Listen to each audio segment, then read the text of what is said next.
Thank you, everyone, for joining us today. My name is Tarina Harris, and I'm very excited to lead us into our next installation of this series, African American Read-In. I will be opening up with a little bit of background, and then I will pass it on to our author for tonight, Dr. Linda Colbert. She'll share about 20 minutes of reading, and then we will open it up for a Q&A. For those of you who are watching, you'll be invited to submit some live questions that may have come up while she's reading. And then otherwise, I'll have some questions of my own that I'll share.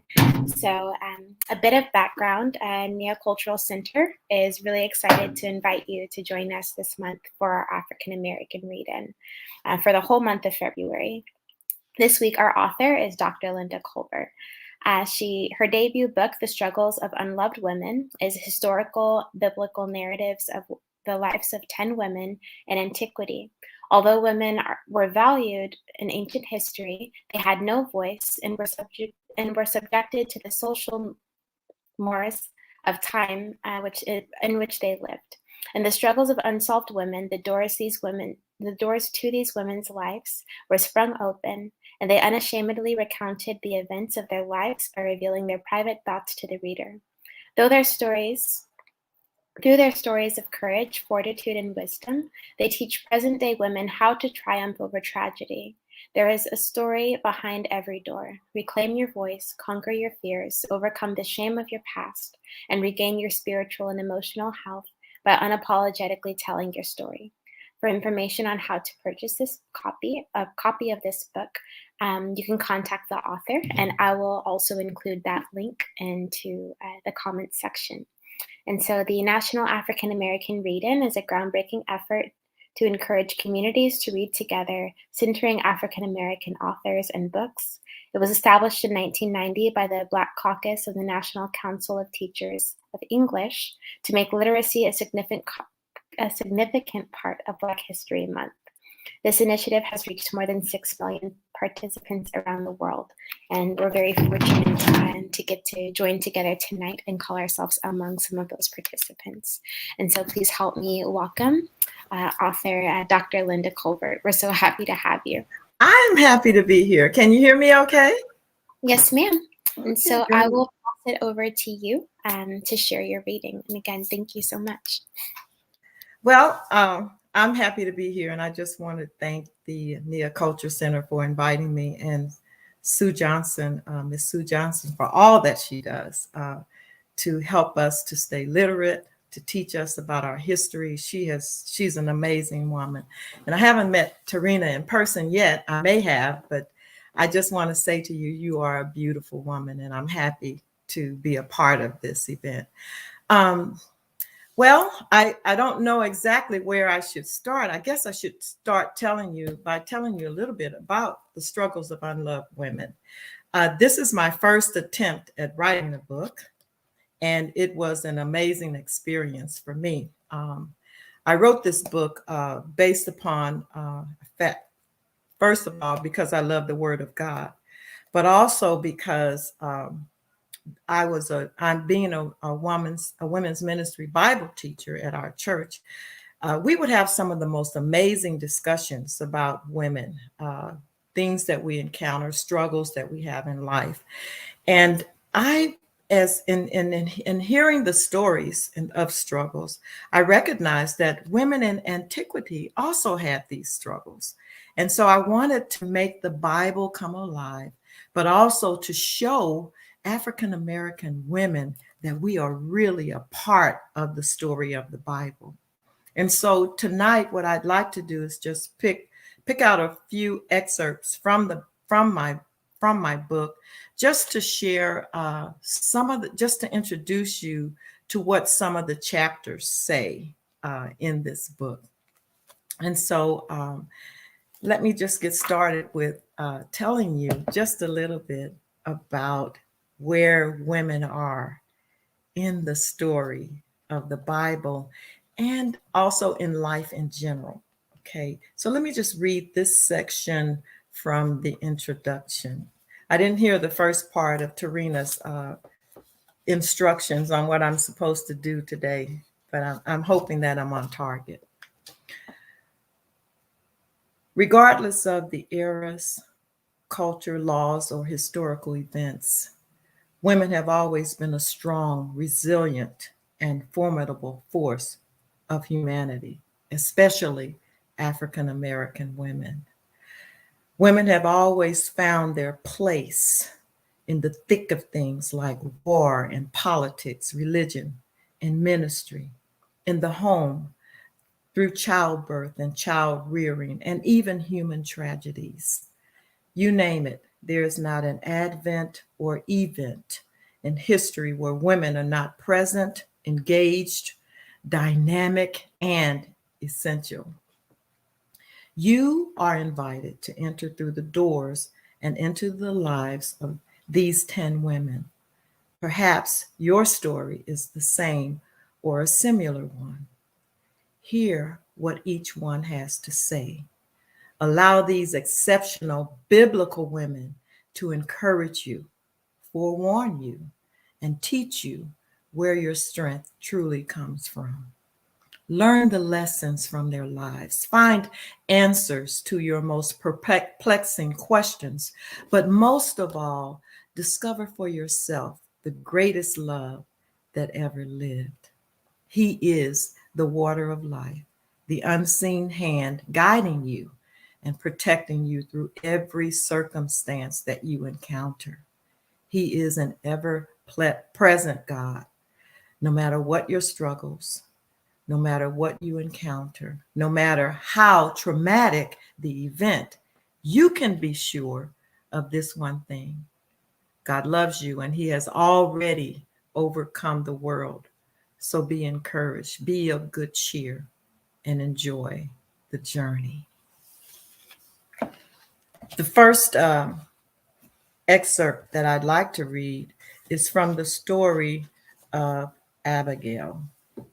Abigail's story is about a woman who was married to what the Bible refers to as a fool.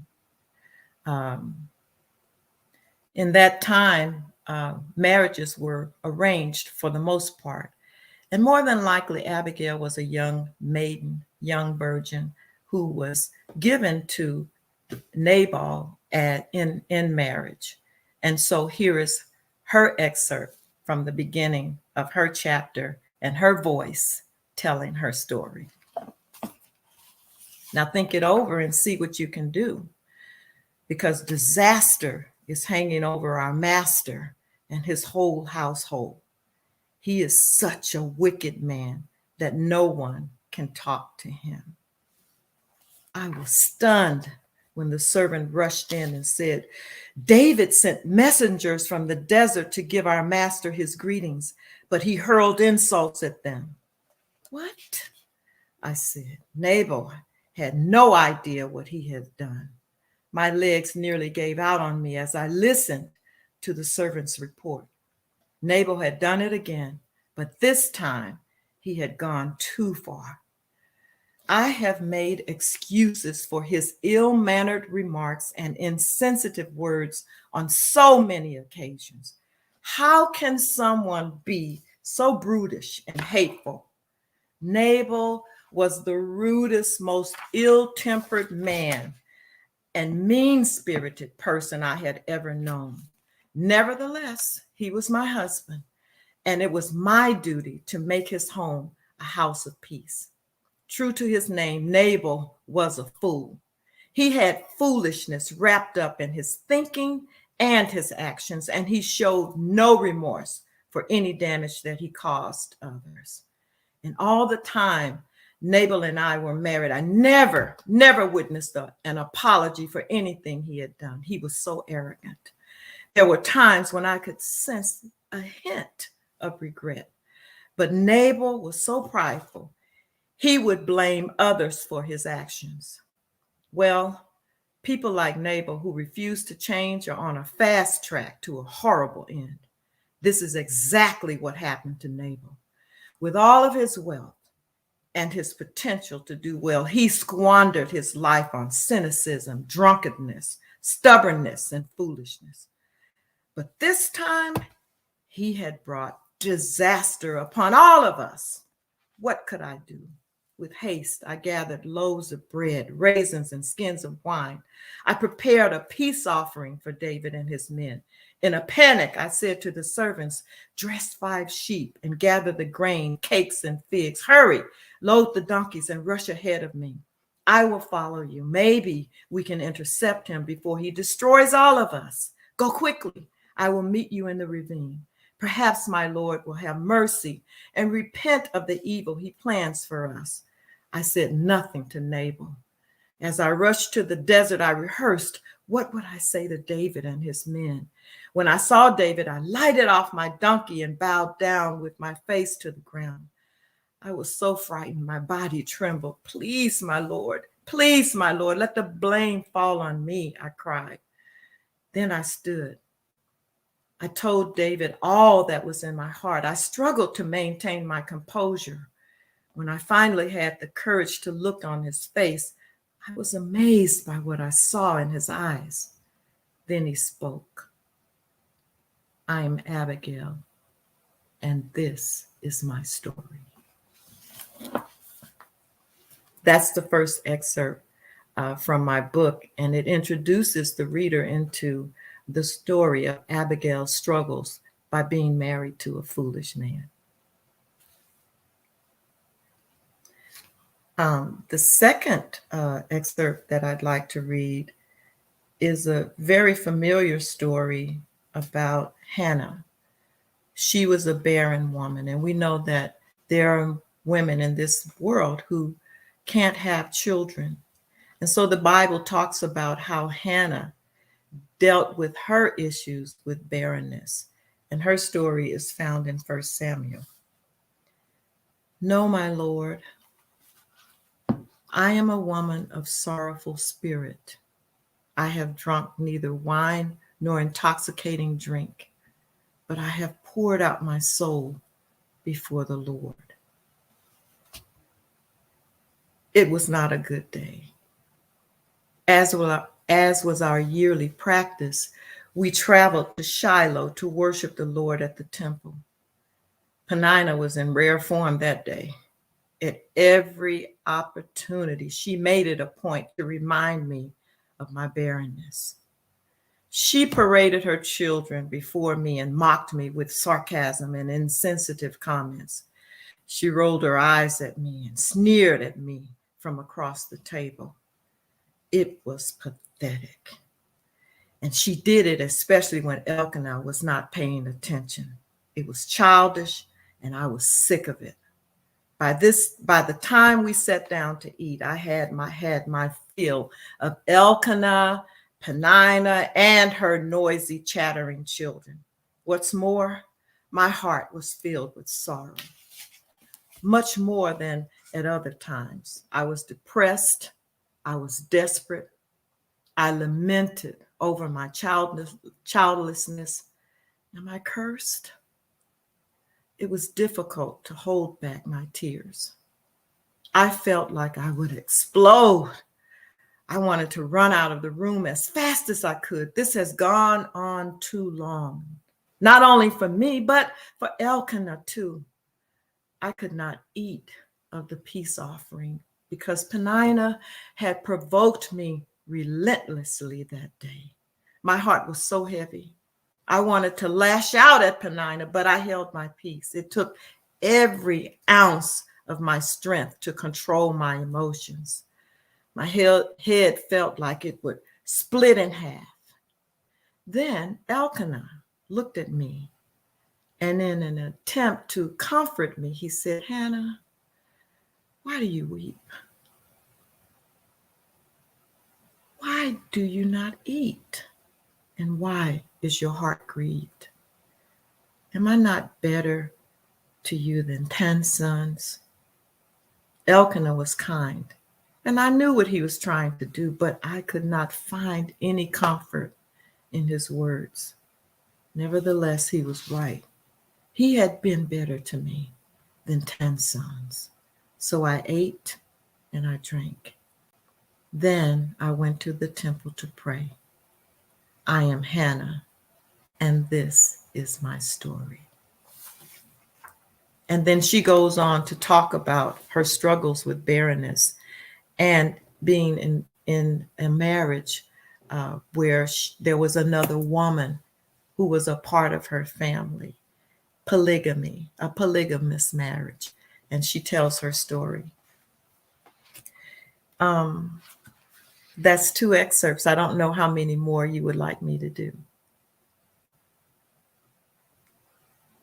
I think if you'd like to share one more, we definitely have, or 1 or 2 more. We Okay. definitely have time for it. Okay. Well, the other story that I'd like to share is this story can be a little difficult for some people, and I'm not sure who my audience is, but I do talk about rape and incest in this book also. And I'll just kind of give you an overview and not read this one because this story can be a little intense. But it does help any woman that has struggled with being raped. It teaches us how not to deal with rape and incest. She was a princess, she was a virgin, and she was tricked into coming into the room of her brother who thought he was in love with her. And in the beginning of her story, she tells of her experience in detail of this rape that happened to her. And so, not knowing who the audience is, I'll just give you that overview of that particular story. And it's in chapter 4, and you can read that if you decide to buy the book. But the other story I want to talk about, read to you, is a story about a woman who has been ostracized and criticized in her community because of her lifestyle. A lot of women who read the Bible, and many of you are probably familiar with the Samaritan woman and her story. This is her story found in John 4, chapter 5. She is the woman who finally discovers what real love is about. And her story is discovering the living water. She said, I know that Messiah called Christ is coming. And when he comes, he will explain everything to us. What are you looking at? I can see you peering at me from behind that curtain. I yelled at the woman across the road as I picked up my water pot and made my way to the well. It was boiling hot in the noonday sun, and I was just not in the mood. It was the time that I traveled to the well to draw water. If they want nothing to do with me, why are they so interested in my comings and my goings? I thought to myself, of course, I'm speaking about the women in my town, all the people. I have been the target of ridicule, gossip, and judgment for as long as I can remember. I have been ostracized, criticized, and rejected. Nobody wants anything to do with me because I am a sinner. Ha! You should see them. The women, I mean, clinging to their husbands whenever I pass along the road. Ah, yes. But that does not stop the roving eyes of their men from watching me until I fade into the distance. I see them. I can feel their lustful eyes staring at me. I have been called everything but my real name. You name it, and that is me. I am a harlot, a prostitute, a woman with a sordid past, and even an adulteress. Have I been with men? Yes, sure I have. I am called promiscuous. Do I drink? Yes. Have I been drunk? Sure, many times. I have been labeled a drunkard, and I could run with the best of them.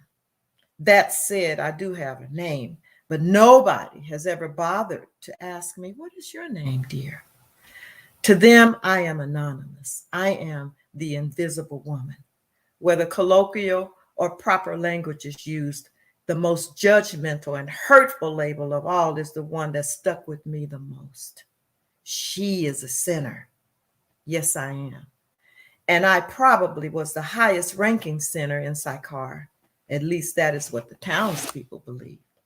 My life was lived over 2,000 years ago, and still today, I am called the unnamed or anonymous woman at the well. I am the Samaritan woman. Who refers to someone by their country anyway? Get real. Am I proud of my life? I never have been.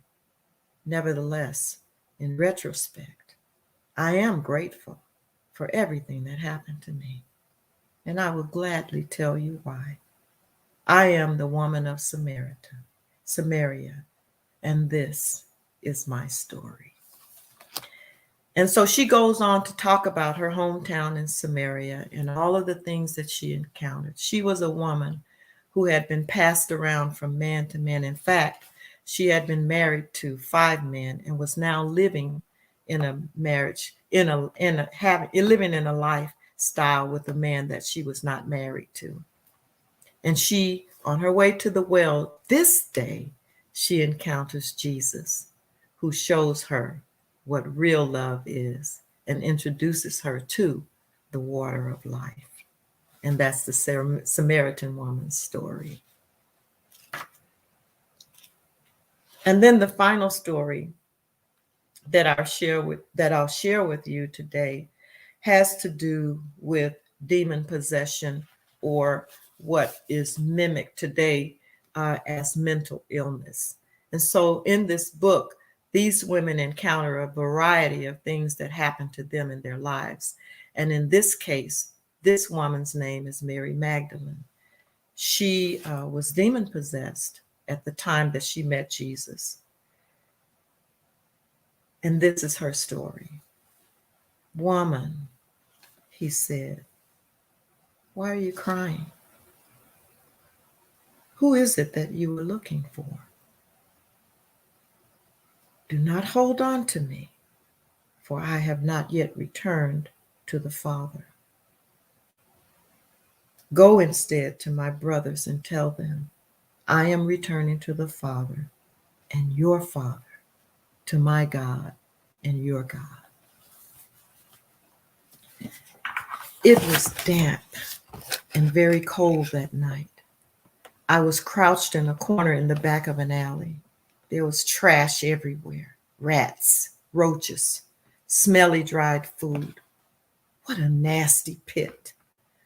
I saw shadows in the darkness. I was so afraid. The voices were back, screaming, get away from me or I'll kill you. The voices were always angry and distressing. They screamed at me again, kill him, kill him. In a fit of anger, I cupped my ears and cried out, somebody please stop the screaming, stop the howling animals. Please stop yelling at me. I cannot bear it anymore. Please stop the voices. Then the laughter and mocking started. Stop laughing at me. Who is it? I asked. The voices shouted back, you are no good. Get away from me or I'll kill you. I looked at my feet. They were cold and dirty. Where are my shoes? I whispered. I was soaking wet, trembling from the cold. I looked around. I had no idea where I was or how I got here. Just as at other times, I had lost track of time. How long had it been this time, I wondered. Sometimes I would go to bed at night in the comfort of my home and wake up the next morning in a field, wet from the dew. There were times when I would roam the streets, sometimes for days. How did I get here? Who brought me to this place? I would always ask the same questions, but there were never any answers. Ashamed, afraid, and confused, I would gather myself and run home. Will it ever end? I cried out in distress. Oh, the children could be so cruel. They would laugh at me and throw rocks at me and call me crazy lady. they would taunt me, "Hey, crazy lady." And I would yell at them, "Stop it. Get away from me, you children of the devil." Then they would mock me and run away. Everybody laughed at me. The people in Magdala thought I was crazy. They were all afraid of me. Some would look at me and point fingers at me as if I was some kind of an animal. I'm not an animal or some aberration. I am Mary Magdalene, and this is my story. And so she goes on to talk about how she was delivered from demon possession, and or what the Bible says demon possession often mimicked mental illness. And we know that many, many women struggle with mental illnesses even today. And so this story teaches us how to overcome those struggles with dignity, with compassion, and with love. And those are some excerpts from the book, The Struggles of Unloved Women. Thank you so much. I love the way that you read your words. It's very engaging. It feels like you're really there. And so That's good. I appreciate that so much. And so I'll open up to our viewers, to the people that we have viewing. If you have a question that you would like to ask during the Q&A, feel free to type that into the chat, whether you're viewing from Facebook or YouTube or Twitter. I will be able to see them, and then I can facilitate asking those. And in the meantime, if it's okay, I have a couple of questions that I'd like to ask for myself. And so being a woman, being a Black woman, and I grew up in a church, going to church and hearing of the different stories of the Bible. But what would you say is the, I guess, the importance of that link between the experiences of biblical women and women in 2022? Like, what is that connection, or what is the importance of being able to see some of those same experiences or struggles? I think, and that's a really good question, very good question, because oftentimes, especially if you don't have a lot of information about the Bible and reading the Bible covers every single thing that we have ever struggled with for the most part. And these stories help us to see that we are not alone in our struggles. These women teach us how to go through those struggles with dignity, with courage, with resilience and fortitude. And I think that what's missing in our churches is that because women are so broken, they have a hard time in addressing these issues that are so important for us to know about and for us to learn about, for us to know that the Bible is rich with our culture. When the Bible is presented to us, typically for the most part, is from a Eurocentric standpoint. But women of color are peppered and punctuated throughout the Bible. And when you consider the places that are talked about, the typology of the Bible, the geography of the Bible, and in Egypt, you're not going to find the Euros. You're going to see Black women. In the Song of Solomon, he talks about the darkness of this woman and the beauty of that. And we don't see our beauty in the biblical narrative, even in the midst of our struggles. And so these stories help us to see Blackness in the Bible. They help us to see queens and beautiful women. Moses married a Black woman, and he was challenged by his sister. She was a Cushite woman, Black, and his brother and his sister didn't like the fact that she was a Black woman, but God didn't mind at all. In fact, he punished Miriam for being angry about this Cushite woman and gave her white leprosy. And so if we can see ourselves in these stories, we can overcome the shame that's attached to the struggles that we've had in life. We can overcome, our feelings of low self-worth and find our value, our true value in our Creator who made us in His image and likeness. And if we are in His image and likeness, who can say that we are not beautiful? And it is, in this book, my desire is for every Black woman to walk away from these stories knowing how beautiful she is in the sight of God. And if you removed our color from this world, oh my gosh, we would not have the beauty. And so that's what this book does. I hope that helps. No, it does. And you speak about it with such confidence and such resolve.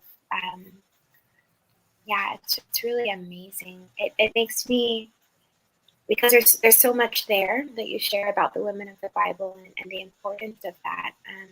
But it leads me to my next question, wanting to know, have there been any either women in your life or Black female authors that you looked up to when deciding that not only are you going to take this this drive of how important these stories are, of how important recognizing ourselves and our history within biblical texts, like, were there women in your life that you looked to that allowed you to feel inspired to take that, take what was like being spoken to your heart and write about it and share that? There are so many Black authors, Black women, but I want to tell you about so many Black women authors that I have read, but not really they weren't the spark that got me interested in writing. It was more of a spiritual experience for me in my work as a counselor and also as a teacher that made me want to write a book that was helpful for Black women. I can just tell you that Maya Angelou is one of my heroes. I love her poems and her work and how she makes us feel beautiful as women. That's she is just my favorite author. But there was a local woman here, an educator. I don't know if you had a chance to meet her, Ann Simmons, who was the dean, one of the deans at Galveston College. She gave me my first job teaching in college at the community college. She was a lover of books, and she introduced me to falling in love with reading and books. And I would have to say, in tribute to her, she was the person, the catalyst that got me involved in reading and wanting to know more about African Americans and writing and teaching, and just a local woman who made an imprint on so many lives, including my life. Thank you for that. No, I hadn't heard I of think him. you're pretty young. Yeah, I mean, Yeah, I think she was before your time. But in oh, tribute to her, she made an impression on so many people. does she have any published works? No, she not that I'm aware of. Okay. Yeah, I always get to, I mean, working with Sue and getting to either work around or be, just a few degrees of separation away from people like June and Tommy Boudreaux and Alice Gatson and so many of the local, and it's been predominantly Black female authors Yes. I've had the chance to kind of just know exist. It has been huge because Galveston is not that big, but geographically, is not, population size wise, we're about 50,000, but the richness of the culture, like the richness of the history, and Mhm. the weight of how much of those contributions have been formed by Black women is something that You're right. And these Black women, and because I'm not from Texas and not from Galveston, I didn't know a lot of them. Mhm. But these Black women made a huge imprint in this community and across the world. They're world renowned, and so such rich history in African American women's contributions to Galveston and Galveston County, and even the world over. Yeah. It's truly amazing, and it makes me appreciate it, especially things like this, where being able to have you share um, this some of your contributions with us here tonight has been really phenomenal. I know there are a lot of. I used to teach in different schools. I used to teach poetry, and one of the things that we would do is we'd have different students whose work we would publish. But for a lot of people, publishing is something that they've never thought of. Like it's oh, that's for that person, Mhm. or someone who grew up a certain way.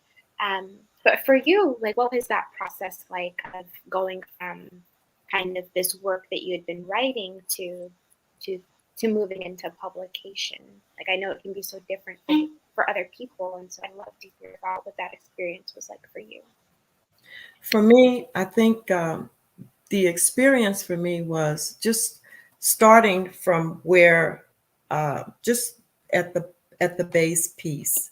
I was writing lessons for our women's ministry because, like I said earlier, sometimes the books that we would use were more Eurocentric in nature, and so they didn't minister to us as people. And that's why, for me, it was so important to make the Bible come alive with the Blackness that's in it. And so I would write lessons for our women from different books that I would purchase and find interesting, and think that they would speak to, some conditions that we were struggling with, or that we were going through, or teach us, a better way, a more excellent way of living life. And so in writing lessons, I just developed a love for just writing them and exploring different things. And so when I decided to write the book, the process was very difficult because I didn't really understand my starting point. Where would I begin? That was the hardest part. It took me from, I would have to say, about 3 years to actually write the book. I had an idea and a concept of where I wanted to begin, but it took me to formulate it. It took me about, I would say about 2 years just to formulate it.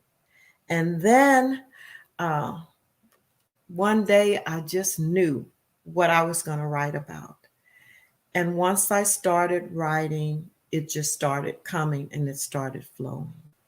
So I just got a direction that just came, and I knew what stories I was going to use. And uh, I disciplined myself, and I still do it every morning. I was up at 5 because I knew I had to write every day. And so I would get up at 5 and I would write mostly, hours. And sometimes I would have a good day. Sometimes it would be a very, very dry day. Um, but on those good days, I would get in what I refer to as a zone, just focused and just writing. And the stories, as I would write the stories, my sister is blind. And so I would have her come in and I would read an excerpt of what I was writing. And she would sit and listen as I would read. And sometimes she would say, I could see it. I could see. She could see. And when she could see and feel what I was writing, then I knew that I would make an impression on someone who would read the book, that it would be beneficial and helpful to them. And so it took me about a year to do that. And I decided to self-publish because I just didn't have that confidence that somebody would want to publish my book. And I'm glad I did, because I learned a lot from self-publishing the book. But the hardest thing for me to do was, even after I had finished the book, was to release it. It took so long for me to just let it go and put it out there, because I just was dealing with self-esteem. I just thought, who's going to want to read this book? And people are going to criticize me. They're not going to like it, and I don't know if my esteem can handle that. But when I finally released it, I was happy. Most people gave me good comments. I wish more people would have wrote comments on, write a review for me about the book. Let me know what you think.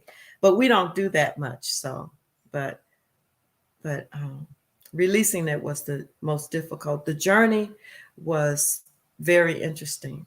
There were a lot of ups and downs, but I wouldn't change it for anything, because I learned so much. That's really and thank you for the honesty and the vulnerability of your honesty. That's not something I would have ever imagined, and I think that's a really common thing, right? Like when we're looking up to someone and we're looking up to their work, the idea that person doesn't have, or any part of that process did not have that same confidence that they have when they deliver it, doesn't occur to us. But all we're seeing is the end result, and so it's a very limited scope for our view. But I don't think that's although I think it's really meaningful in its uniqueness to your experience. I think there are parts of that can be universal, of that not having full confidence without the result. Oh, of course. And even with my experience, I was able to help another author. He was having a struggle, the same struggle that I was having in releasing his book. And because of my experience, I was able to tell him, look, this is your blood, your sweat, your tears. I mean, you did it because this is something you thought would benefit others. Let it go. Just let it go. And he was able to do that, and he did a great job with his book. Thank you for that. I guess my last question would be, what advice do you have for people who are new to being authors, or to writing, or to publishing? What advice would you offer them? I guess I could say this: if writing is in you, just let it come out. Read other writers' work, get a feel for how they write, but develop your own style and your own voice in your writing. If you're writing, you got to do it every day. You can't not just, write here, there. You have to get up and you have to write every day. And don't go back over it. Just write. Just pour it out of you. And then you can go back and correct it later. That was my mistake. I was writing for perfection every single chapter and going back and going back. That's why it probably took me so long to do it, or even to formulate in my mind what I wanted to write about. But that would be my advice. Just, have confidence and faith. First of all, if you are spiritual, if you're a Christian, believe in God. Believe in the gifts that he has placed in you. I do. Let your faith work for you. And then whatever experiences you've had in your life, don't let that hold you back, good, bad, or indifferent. Be real, be who you are and unashamed of who you are, because so many people can benefit from your story. tell it and don't be ashamed, because it will be liberating to you and also to the person who reads your work. And so that would be my advice. Thank you for that. I think that's really wonderful advice. And if we don't have any additional questions from our audience, I'll give you all a short opportunity to offer those questions. But if not, I think that's it. I can't imagine ending on a better note. And so I just want to thank you again for sharing not only your time, but your talents and your work and your writing with us. And invite everyone to purchase your book. I've shared that information in the comments, but if you have not seen it, you can email Dr. Linda Colbert at care.counseling, COUNSELING @att.net. Stay tuned for tomorrow when we have our next reading. I will be at the same time, the same place. And thank you so much to everyone who joined us tonight. Thank you. Thank you, Tarina. I appreciate it. It's been my pleasure. You all have a good night. Thank you. Bye-bye. Bye.